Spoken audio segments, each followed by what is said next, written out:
Bismillahirrahmanirrahim. Assalamualaikum warahmatullahi wabarakatuh. Halo semuanya. Yang pertama, video ini sebenarnya saya buat khusus untuk mahasiswa saya di mata kuliah Praktikum Statistika. Jadi pada video yang singkat ini, saya ingin menunjukkan bagaimana melakukan uji asumsi klasik menggunakan SPSS. Nah, apa itu uji asumsi klasik? Pada dasarnya, uji asumsi klasik adalah pengujian pendahuluan yang perlu dilakukan sebelum dilaksanakannya pengujian hipotesis. Nah, tujuannya apa? Nah, uji asumsi klasik ini bertujuan untuk memastikan bahwa data yang dikumpulkan, biasanya data ini merupakan data sekunder ya. Jadi uji asumsi klasik itu lebih sering dilakukan kepada data sekunder atau data yang diperoleh dari pihak ketiga. Contoh misalkan data dari laporan keuangan, data harga saham. Nah, itu kan bukan kita yang mengolah, bukan peneliti yang membuat, tapi dibuat oleh pihak lain. Sehingga data itu harus dipastikan memenuhi asumsi-asumsi agar datanya itu bisa layak untuk dilakukan pengujian hipotesis. Nah, salah satunya adalah normalitas, kemudian ada heterokedastisitas, ada multikolinearitas, kemudian ada autokorelasi. Nah, 4 asumsi itu akan kita bahas pada video ini, bagaimana cara melakukan pengujiannya menggunakan SPSS.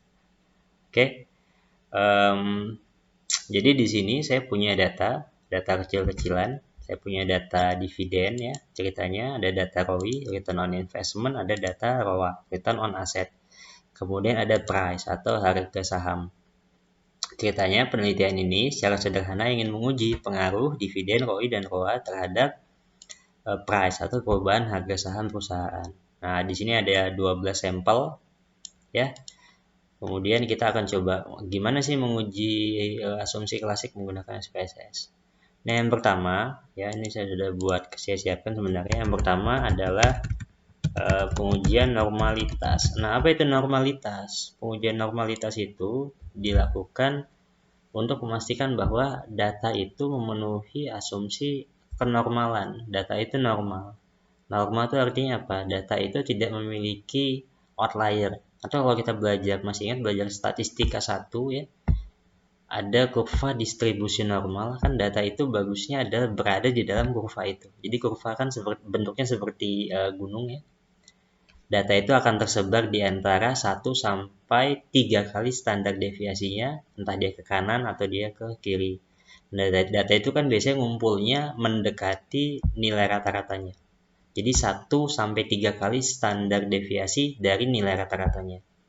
Semakin dia menjauhi nilai rata-rata kan biasanya frekuensinya makin sedikit, semakin mendekati nilai rata-rata ya frekuensinya makin banyak. Nah, data yang bagus untuk dilakukan pengujian hipotesis dalam statistik itu adalah data yang memenuhi asumsi normal itu. Atau ada dalam kurva distribusi normal. Jadi memenuhi asumsi normalitas artinya adalah datanya normal, tidak memiliki outlier yang merusak nilai rata-rata intinya.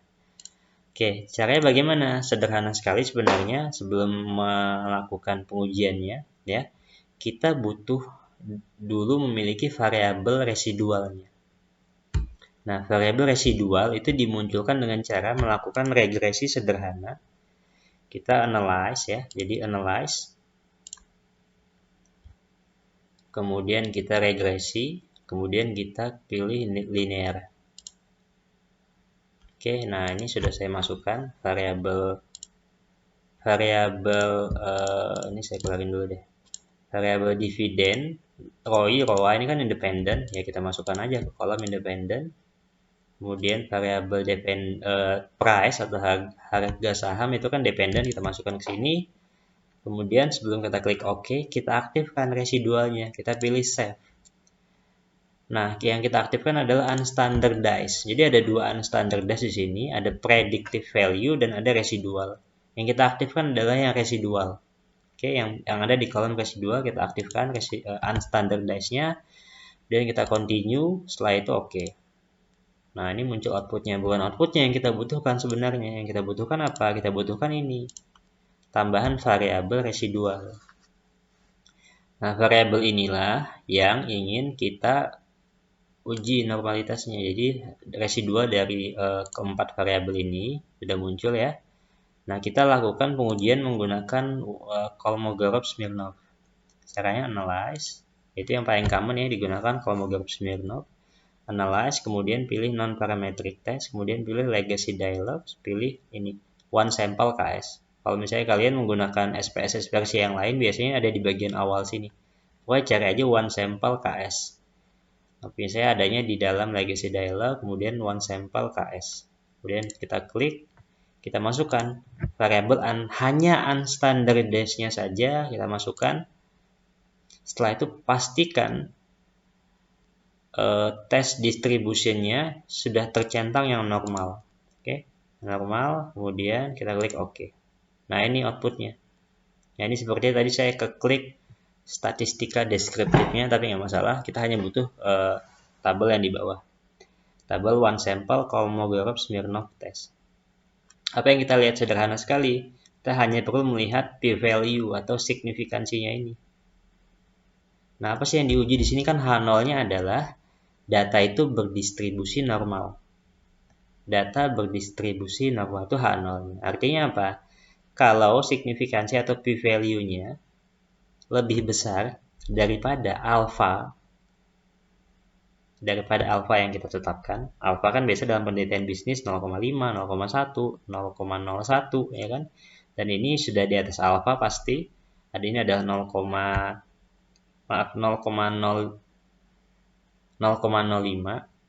atau 5%, 0,01 dan 0,1 ya.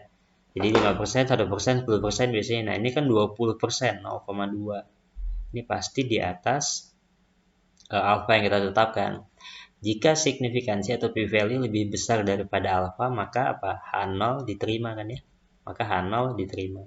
Tidak bisa menolak H0. Artinya apa? Artinya kita bisa mengambil kesimpulan data ini memenuhi asumsi normalitas.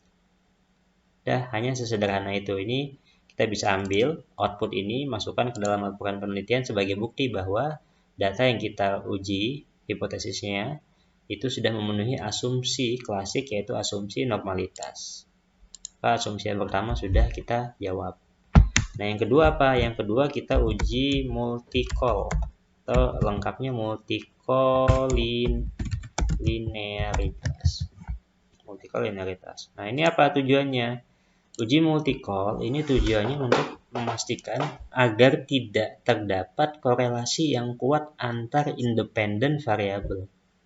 Ini kan ada 3, ada dividen, ROI, ROA.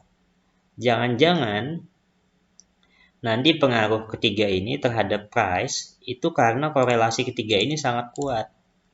Nah, jadi nanti membuat kesimpulan yang diambil menjadi menyesatkan, menjadi bias nanti keputusannya atau kesimpulannya. Nah, kita harus pastikan dulu data ini lolos dari uji asumsi multikolinearitas. Gitu.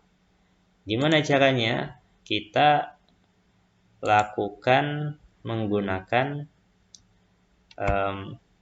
analyze ya, kemudian correlate. Nah, karena kan kita ingin melihat korelasi, yang apakah ada korelasi yang kuat antar independen variabel, maka kita uji korelasi menggunakan bivariat.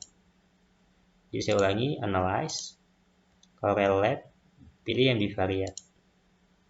Nah, kemudian kita masukkan yang sudah saya masukkan ya. Yang kita masukkan variabel independennya saja, dividen, ROI, ROA, ROI kita masukkan, unstandardized-nya nggak usah, ya, hanya 3 independen variabel murni kita masukkan. Kita aktifkan persen, jadi ada persen, candas, Spearman, kita aktifkan yang persen. Setelah itu kita klik OK. Nah, ini hasilnya, bisa dilihat ya. Bagaimana cara membacanya? Nah, ini korelasi antara dividen dan ROI itu adalah 0,777. Nah, rule of thumb-nya ya. Rule of thumb-nya adalah korelasi itu dianggap kuat ketika dia di atas 0,8. Maka korelasi antara dividen dan ROI itu tidak melanggar asumsi multi-call. Oke. Nah, sayangnya korelasi antara dividen dan ROA itu di atas 0,8 atau 0,874 ini di sini kelihatan. Artinya apa? Ada masalah multi-call di sini. Dan juga ditambah kalau dilihat di bawah antara ROI dan ROA itu juga ada masalah multi call karena di atas 0,8 juga korelasinya 0,852 itu. Nah, bagaimana kalau begini? Kalau begini kita punya solusi yang paling mudah apa? Melakukan pengujian lanjutan. Nah, untuk melihat apakah multi call yang terjadi ini menimbulkan masalah yang signifikan nantinya. Nah, bagaimana membuktikannya? Kita bisa melihat dengan membandingkan koefisien determinasi antar independen variabel dengan koefisien determinasi dalam model regresi penuhnya. Nah, koefisien determinasi itu disebut juga kadang R-square. Nah, ini kita lihat. Jadi kan tadi kita sudah melakukan pengujian regresi di awal ya, sekali ya. Kita geser ke atas. Pada saat kita ingin mendapatkan residual, tadi kan kita melakukan uji regresi. Muncul outputnya. Itu kan kita meregres dividen ROI ROA terhadap price atau P ya, ini ya, P di sini. Nah, kita dapat model summary, kita dapat angka R-square. Ya, inilah koefisien determinasi model regresi keseluruhan atau model regresi semua variabelnya, ketiga independen terhadap dependen. Berapa angkanya? 0,907. Nah, multi call yang terjadi tadi akan menimbulkan masalah signifikan jika dan hanya jika, ini argumen kita ya nantinya, jadi multi call yang terjadi tadi akan menimbulkan masalah jika dan hanya jika koefisien determinasi atau R-square antar independen variabel itu lebih besar dari koefisien determinasi keseluruhan model regresinya. Gimana cara membuktikannya? Ya kita uji aja. Jadi kita regres variabel independen dengan independen. Caranya gimana? Gampang, kita analyze, kemudian regression, kemudian linear. Ya sama ya. Ini regresi sederhana kan, regression linear, kemudian kita masukkan. Nah, ini kita keluarin dulu aja semuanya. Semuanya kita keluarin. Nah, kan kita punya 3 variabel independen. Kita regres saja satu-satu. Dividen dengan ROI, dividen dengan ROA, kemudian ROI dengan ROA, gitu. Jadi kita regres ketiganya. Oke, jadi dividen masuk ke independen, kemudian ROI masuk ke dependen. Pak, dibalik bisa nggak? Boleh nggak? Boleh, sama aja. ROI ke dependen, ROI ke independen, dividen ke dependen nggak masalah, sama aja. Kemudian kita regresi ya, kita klik OK. Ini save. Saya matikan dulu unstandard dash-nya, dengan nanti dia muncul lagi. Continue, kemudian kita OK. Nah, ini adalah hasilnya. Nah, kita cukup lihat tabel model summary-nya. Ya, bisa lihat di sini ya. Dependent variable adalah ROI. Predictor adalah dividen. R-square-nya 0,604. Artinya apa? Koefisien determinasi itu masih lebih kecil dibanding koefisien determinasi model summary keseluruhan. Nah, ini indikasi yang bagus. Maka kita bisa membangun argumen nantinya. Membangun argumen kita apa? Oh, memang terjadi multi call, tapi itu tidak menimbulkan masalah. Kenapa? Karena koefisien determinasi antar independen variabelnya itu masih lebih kecil dibanding koefisien determinasi keseluruhan model. Oke, itu baru satu, tapi kita regres lagi yang selanjutnya. Ini kan dividen dengan ROI. Selanjutnya kita regres dividen dengan ROA berarti ya. Dividen dengan ROA, return on asset. Kita langsung aja OK. Nah, dapat model summary-nya, lihat ya. Dependennya ROA, prediktornya atau independennya adalah dividen. R-square-nya berapa? 0,764. Masih lebih kecil untungnya dibanding koefisien determinasi keseluruhan model 0,9 kan tadi ya. Nah, ini masih lebih kecil. Kita punya argumen yang kedua. Oh, koefisien determinasi antara ROA dan dividen itu juga masih lebih kecil dibanding keseluruhan model. Masih aman. Ini tidak menimbulkan masalah serius multi call-nya. Kita analis lagi yang ketiga, yaitu linear, kemudian ROI dan kita keluarin aja dividen, kita masukin ROI ke sini. Dibalik nggak masalah. Oke, kemudian kita OK. Nah, untungnya juga sama. Ternyata koefisien determinasi yang terbentuk antara ROI dan ROA itu masih di bawah 0,9. 0,727. Artinya apa? Kita bisa mengambil kesimpulan dengan yakin bahwa terjadi multi-call, tapi multi-call itu tidak menimbulkan masalah. Nah, itu argumen kita. Yang paling mudah itu. Jadi kita bisa menjelaskan itu di dalam laporan penelitian kita. Bahwa terjadi multi-call, terjadi korelasi yang kuat. Tapi korelasinya itu masih lebih, tapi koefisien determinasi yang terjadi antar independen variabel itu masih lebih kecil dibanding koefisien determinasi keseluruhan model regresinya. Oke, jadi argumen kita masih kuat untuk mengatakan multi-call-nya tidak menimbulkan masalah yang serius. Oke, sudah selesai untuk multi-call. Selanjutnya apa? Kita menguji heterokedastisitas lengkapnya. Nah, ini tujuannya apa? Heterokedastisitas ini biasanya muncul masalah ini pada penelitian yang menggunakan data cross-section. Apa itu cross-section? Data yang menggunakan lebih dari satu jenis. Contoh misalnya kalian menguji ini ya, seperti ini, menguji pengaruh dividen ROI ROA terhadap harga saham untuk ke 60 sampel atau 60 perusahaan yang berbeda. Nah, itu namanya cross section. Kalau kalian menguji satu perusahaan, tapi untuk 5 tahun periodenya, itu namanya time series. Nah, ini kita asumsikan deh datanya cross section kan ya. Kita asumsikan ini perusahaan 1, 2, 3, 4, 5, 6, sampai 12 kan ya. Nah, kita asumsikan ini datanya cross section perusahaan yang beda-beda, maka ini memiliki resiko terjadi heterokedastisitas. Artinya apa? Datanya itu, kumpulan data ini tidak homogen atau heterogen. Terjadi varian residual yang jauh sekali bedanya antara data sampel yang satu dengan sampel yang lainnya. Nah, bagusnya apa? Bagusnya datanya itu harusnya homogen. Untuk memastikan datanya tidak melanggar asumsi heterokedastisitas atau heterogen tadi, maka kita perlu melakukan pengujian. Asumsi klasik namanya uji heterokedastisitas atau disebut yang paling umum biasanya menggunakan White test atau uji White. Gimana caranya melakukan uji White atau White test? Nah, itu kita lakukan dengan cara mengkuadratkan residual. Jadi ini kita punya data residual ya. Residual ini residual. Data residual ini kita kuadratkan. Nah, saya biasanya mengkuadratkannya menggunakan Excel.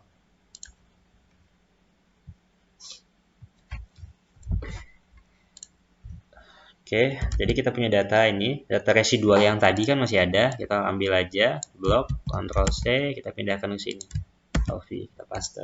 Nah, kita tinggal bikin kuadratnya di sini sama dengan, kemudian kita pangkatkan 2. Nah, ini kita dapat kuadrat dari residual. Maaf. Oke, ini kita copy, kita pindahkan ke sini, kita dapat. Kita kasih nama aja, residual kuadrat. Di mengkuadratkan data residual. Kita dapat data variabel residual kuadrat. Nah, kemudian bagaimana langkah selanjutnya setelah kita memiliki data residual kuadrat? Kita regresi.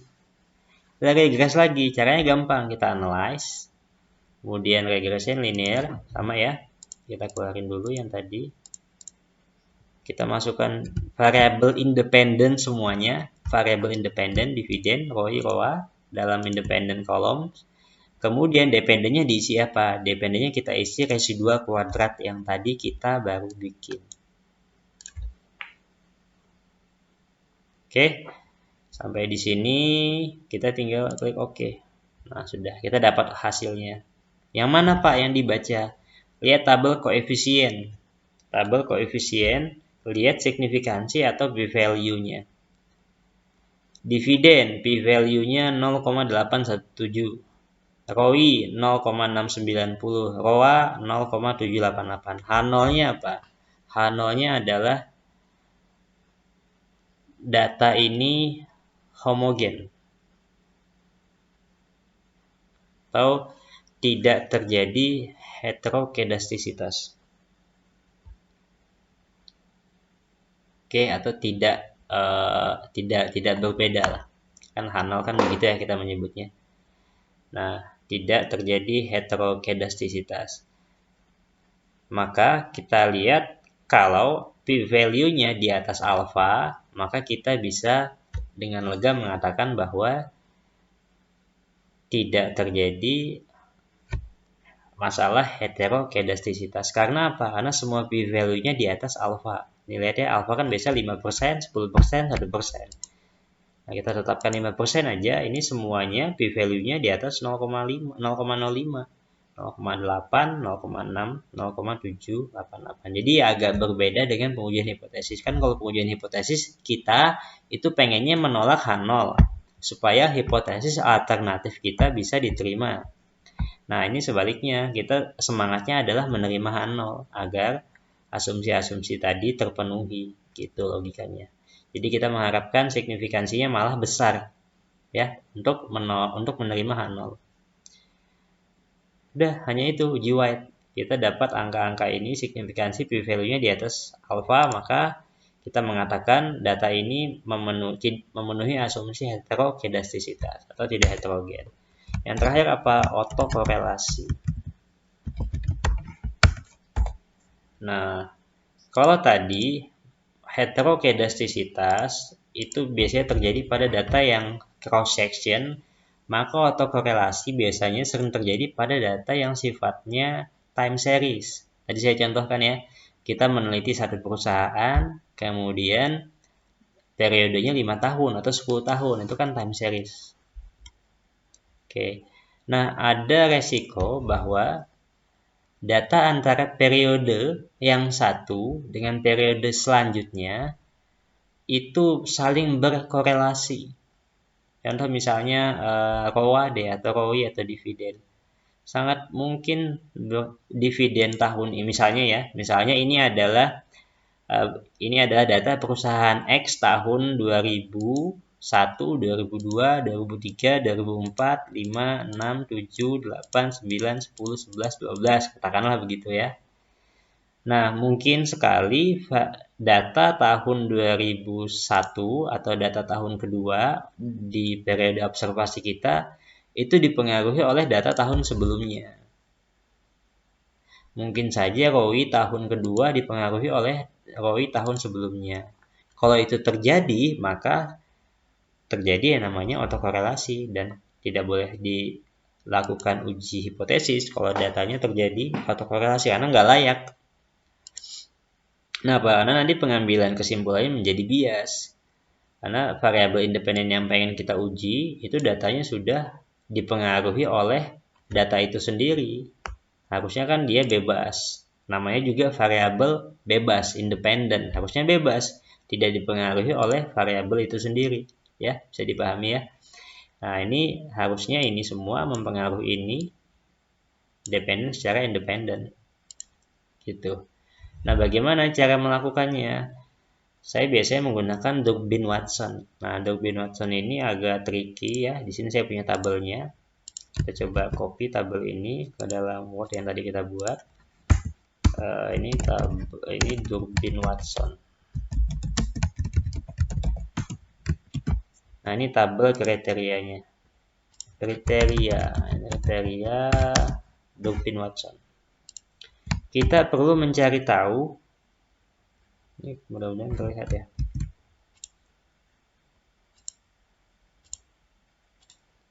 Kita perlu mencari tahu DL. Ini DL ya. Ini DL. Ini kelihatan ya, sama aja. Ini adalah DL. Kemudian kita perlu mencari tahu DU, DL dan DU-nya. Kalau DW ini kan Durbin-Watson-nya, kita perlu mencari tahu DL dan DU-nya. Nah, bagaimana caranya? Nanti saya juga sudah menyiapkan di sini ada tabel Durbin-Watson-nya. Nah, ini kalian bisa download ketika ada di Google tabel Durbin-Watson dengan alfa berapa. Kita asumsikan alfa 5% nanti ya. Nah, DL DU-nya kita bisa tentukan dengan cara melihat jumlah sampel dan jumlah variabel independen. Nah, ini kalau kita copy ke bawah ya. Ini kita copy ke bawah. Lagi deh. DL-nya itu kita bisa lihat dari jumlah, tadi saya katakan jumlah sampel dan jumlah variabel independen. Nah, di sini N itu adalah jumlah sampel. Jumlah sampel kita berapa? Jumlah sampel kita, tadi saya punya data jumlahnya ada 12. Maka kita cari dari tabel Durbin-Watson ini, kita cari yang N-nya 12, berarti di sini. Kemudian K itu apa? K itu adalah variabel independen, jumlah variabel independen, jumlah kelasnya. Jumlah variabel independen kita ada 3, dividen, ROI, ROA. Maka kita gunakan yang ini berarti. Pada N12, kemudian variabel independen ada 3, maka DL-nya adalah, ya, DL-nya N12, independen 3, DL-nya adalah 0,577. Kemudian DU-nya 1,8640. 1,864 ya. Kemudian 0,65 kita bulatkan 0,658 deh. Ya kan? Kita bulatkan 3 angka aja di belakang koma. 0,658 atau ini. Kita Ctrl C, mudah-mudahan bisa ya. Kita taruh di sini berarti. Maaf, di sini. Nah, di sini. Nah, DL-nya adalah 0,6577. Kemudian di sini juga DL 0,6577. Kemudian DU-nya tadi berapa? DU-nya adalah 1,864. DU-nya 1,864. Ya, gampang ya, tinggal memindahkan. Ini juga DU 1,864. Kemudian ini 4 minus DU. 4 dikurang DU. DU-nya berapa? 1,864. Jadi DU itu batas bawah, DU itu batas atasnya. Low and up. Kita coba pakai kalkulator. 4 dikurang 1,864 sama dengan 2,136. Maka ini 4 minus DU adalah 2,136 ya. Jadi kita ganti di sini 2,136. Nah, ini kita hapus saja tutup kurungnya. Ini juga sama berarti 4 minus DU-nya adalah 2. Kita copy, pindahkan ke sini. 2,136. Ini 4 minus DL. 4 dikurang DL-nya 0,6577 sama dengan 3,3423. 3,3423. Ini adalah, ini sama berarti ya. Ini 3,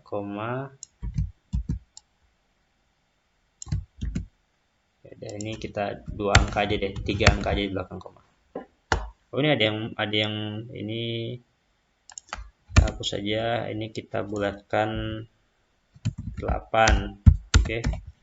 8 ini kita buatkan aja 8. Nah, biar nggak terlalu panjang. 1,864. 2,136. Oke, kita sudah dapat DL dan DU dari jumlah variabel independen dan jumlah sampel. Oke, dari mana? Dari tabel Durbin-Watson. Ini kalian googling aja banyak. Kemudian yang selanjutnya kita tentukan DW-nya berapa. Nah, cara menentukan DW atau Durbin-Watson-nya bagaimana? Ini mudah sekali. Kita balik ke SPSS ya. Kita sudah punya data ini. Kita cukup menggunakan data asli, dividen, ROI, ROA, price. Kita analyze. Kemudian kita regresi lagi, regress, linear. Kemudian ini kita keluarin dividen ROI ROA-nya tetap di sini ya. Dividen ROI ROA tetap di variabel independen. Kemudian price-nya kita masukkan ke variabel dependen. Jadi ini data asli. Dividen ROI ROA, data independen asli, kemudian price dependen asli kita masukkan. Kemudian kita aktifkan statistik. Setelah itu, nah ini dia. Pilih Durbin-Watson di kolom residual. Kalian centang Durbin-Watson. Durbin-Watson di kolom residual, kemudian continue. Setelah itu kita klik OK. Nah, kalian lihat. Di dalam model summary, ini sudah ada kolom Durbin-Watson. Kalau tadi kan nggak ada ya. Nih ya, model summary hanya sampai standard error of the estimate. Nah, ini sudah ada Durbin-Watson-nya. Ini hasil yang terakhir ya. Sampai ke bawah ini yang pasti yang terakhir. Ada Durbin-Watson-nya berapa? 2,256. Nah, kita dapat data di sini DW-nya artinya adalah DW-nya 2,256. Jadi DW itu singkatan dari Durbin-Watson. Ini kita copy aja deh. Ini kita copy, mudah-mudahan bisa kita copy dengan mudah ke sini. Oh, maaf. Ini harus copy objek berarti. Copy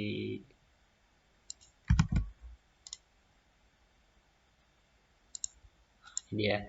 Durbin-Watson-nya 2,256. Artinya, nah inilah gunanya kolom kesimpulan. Kolom kesimpulan itu untuk menyimpulkan apakah dia terjadi autokorelasi positif, apakah terjadi autokorelasi negatif, ya, apakah tidak ada autokorelasi atau tanpa keputusan. Caranya kita masukkan 2,256 ini ada di yang mana? Ada di keputusan yang mana? Yang pasti di sini bukan, kan ini tidak lebih kecil daripada 1,864. Ya, kemudian di sini juga bukan, karena dia tidak lebih kecil daripada 2,136.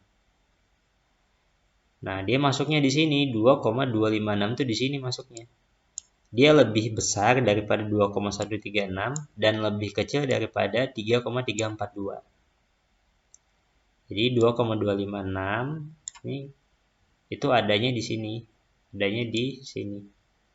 Ini kalau saya copy ya, saya copy sini. Ini push. Nah, gini. Artinya apa? Kesimpulan kita adalah tanpa keputusan. Jadi tidak ada keputusan. Gimana Pak kalau begini tanpa keputusan? Nah, jangan khawatir. Kalau seandainya menjadi seperti ini, langkah selanjutnya kita bisa melakukan pengujian tingkat lanjut lagi. Pengujian tingkat lanjutnya sebenarnya sederhana. Kita tinggal melakukan run test. Run test. Nah, run test itu ada di dalam sini. Analyze, non-parametric, kemudian legacy dialog, nah ini runs. Oke, yang di runs apa residual yang tadi. Jadi masih data yang sama, ya. Kita analyze. Oke, jadi kan tadi sudah kesimpulannya tidak tanpa keputusan. Kita nggak tahu ada autokorelasi atau tidak. Karena ada di tengah-tengah situ datanya. Kemudian kita lakukan pengujian tingkat lanjut, analyze, non-parametric test, kemudian pilih legacy dialog, pilih runs. Nah, yang kita masukkan yang mana? Yang kita masukkan itu adalah ini, residual. Berarti yang ini ya, unstandardized residual. Kemudian option ini nggak ada yang kita klik, kita langsung aja OK. Nah, kita lihat asumsi signifikansinya langsung.